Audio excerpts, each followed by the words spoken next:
Hello everybody, the Lawn Gnome is here. Nice job, hero!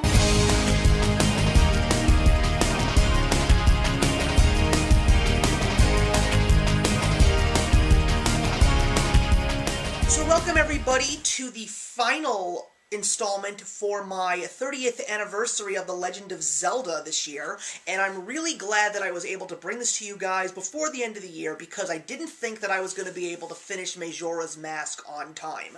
But today, I've got to tell you, I am going to be very impressed with what this review is going to be because I did not expect to have the thoughts that I have in regards to this final game that we're going to talk about, and that is, before Breath of the Wild, the newest installment to the Legend of Zelda library, and that is The Legend of Zelda: A Link Between Worlds. It is sort of an unofficial follow-up to A Legend of Zelda: A Link to the Past, which is the classic Super Nintendo Zelda game, or some call it a re-envisioning of that original game.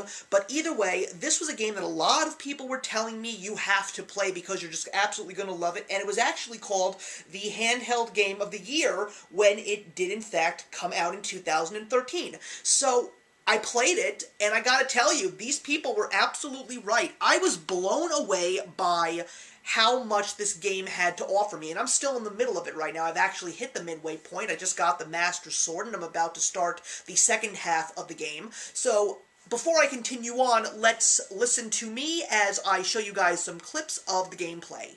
So as I was saying, guys, there's one word to describe A Link Between Worlds. It's nostalgia. This game is oozing with it. Even if you are someone who started playing the Zelda franchises when the 3D Zelda games came out, or if you actually are a classic Zelda player like myself who played since the very beginning, which was the first 3 games, let's say. That's Legend of Zelda 2, The Adventure of Link, and of course the Super Nintendo Legend of Zelda: A Link to the Past. But I love the gameplay. It is the overhead shot, which is reminiscent of all of the old Zelda games. It's got the classic Hyrule Field music that has been seen in so many Zelda games since the beginning, and the graphics for a game that could look very primitive and very simple is just so incredible with the 3D caption. It's just a fun game, and that's one of the few things that I can say. It's fun.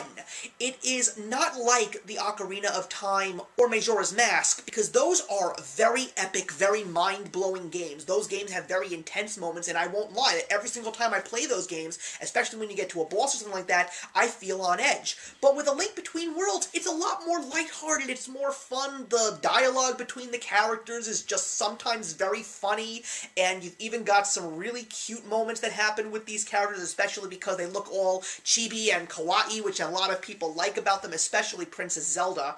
And the music, of course, is great, especially if you're an old Zelda player. It's got music from all games, like the 3D games, as well as the classic Zelda games. It's just great to see all of this nostalgia come into the game. But there's also some new features that are in this game. One of them is the fact that when it comes to weapons, it's not finding them in the chests in the dungeons. You actually can rent them from the person that sort of takes over your house. I can't really go into more detail because that sort of spoils the game. Then it gives you a little bit more of intensity when it comes to beating those dungeons, because if you die, those weapons go away and you have to go and rent them again. Of course, there's the ability to merge into walls and go all Prince of Egypt hieroglyphics in motion on the wall. And it's really great to navigate through the dungeons, and it gives you chances to access hidden compartments, hidden treasure chests, hidden heart containers, and it also gives you the ability to warp in between worlds. As the game says, there is a alternate universe called Low Rule, which is reminiscent of the Dark World in A Link to the Past, but there are portals that give you the opportunity to go in between the worlds, and you get to see great alternative worlds, like mirror images, sort of like what they did in Stranger Things, which is just so awesome.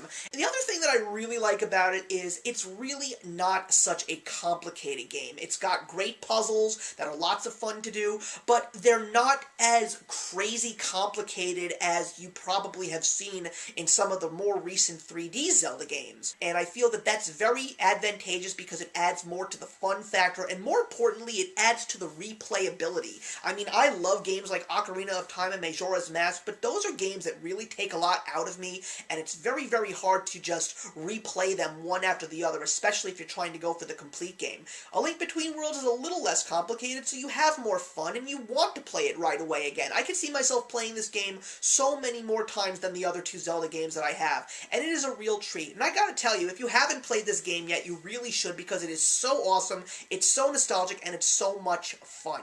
And I definitely think that it is a great addition to the Zelda franchise, and a great addition to my collection.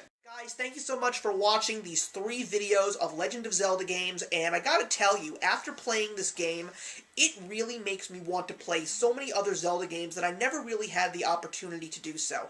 I really didn't invest myself in console games after Majora's Mask on the N64, so I sort of missed out on games like Twilight Princess and Spirit Tracks and Wind Waker, as well as the new game, which looks absolutely gorgeous, and that, of course, is the Breath of the Wild. But if there is a possibility that games will be backwards compatible on the brand new Nintendo Switch, then that gives me all the more reason to want to get that console and get Breath of the Wild, and definitely get my hands on some of the older games, because I know that Twilight Princess and Wind Waker got HD upgrades for the Wii U, and I would love to play those games because people say really good things about them.